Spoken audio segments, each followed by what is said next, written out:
हिंदुस्तान में करोड़ों लोगों की फीलिंग है, उनमें से मैं एक हूं और आप मेरे ऊपर फोकस कर देते हैं। बट भारत जोड़ो यात्रा में लाखों लोग चले थे मेरे साथ और एक्चुअली भारत जोड़ो यात्रा की स्ट्रेंथ राहुल गांधी नहीं था, भारत जोड़ो यात्रा की स्ट्रेंथ वो बाकी लोग थे, तो उन पे भी फोकस होना चाहिए। ये हिंदुस्तान के दो एक्सप्रेशंस के बीच में लड़ाई है, ये राहुल गांधी, मोदी, बीजेपी, कांग्रेस के बीच में लड़ाई नहीं। हिंदुस्तान के नेचर के अंदर दो आत्माएं हैं, एक आत्मा कहती है कि हिंदुस्तान ऊपर से चलाया जाएगा और एक दूसरा तरीका है हिंदुस्तान के सब लोगों को सुनकर चलाया जाए। अगर आप धार्मिक तरीके से बोलना चाहते हैं, शिव की बारात बोल लीजिए कि सब लोगों को जगह देके निर्णय लिया जाए। इन्होंने हमें कहा देखिए हमें ये जो गारंटीज हैं क्लियरली बता देना चाहिए देश को। और आज मैंने इनसे पूछा क्या बताइए ये जो हमने गारंटीज देश के सामने रखी हैं इससे आप खुश हैं? तो इन्होंने कहा मैं खुश हूं, मगर थियोटिक डिस्कशन हुआ क्योंकि ये एक्चुअली कांग्रेस पार्टी की, राहुल गांधी की, खारगे जी की, इंडिया गठबंधन की गारंटीज नहीं है। ये एक्चुअली हिंदुस्तान की आवाज है, उसको हमने चुन चुन के सुन के निकाला, उसको रिफाइन किया। बीजेपी ये काम कर ही नहीं सकती क्योंकि उनका तरीका सेंट्रलाइज है, ऊपर से बोलते हैं। उनके विजन में और आरएसएस के विजन में ज्ञान एक व्यक्ति के पास है। हिंदुस्तान का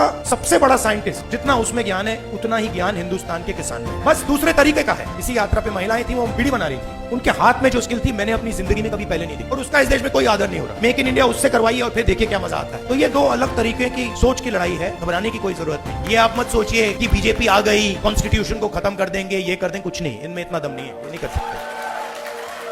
इन्होंने मीडिया को कैप्चर कर रखा है कि आवाज बहुत करते हैं, मगर सच्चाई और हिंदुस्तान हमारे साइड है।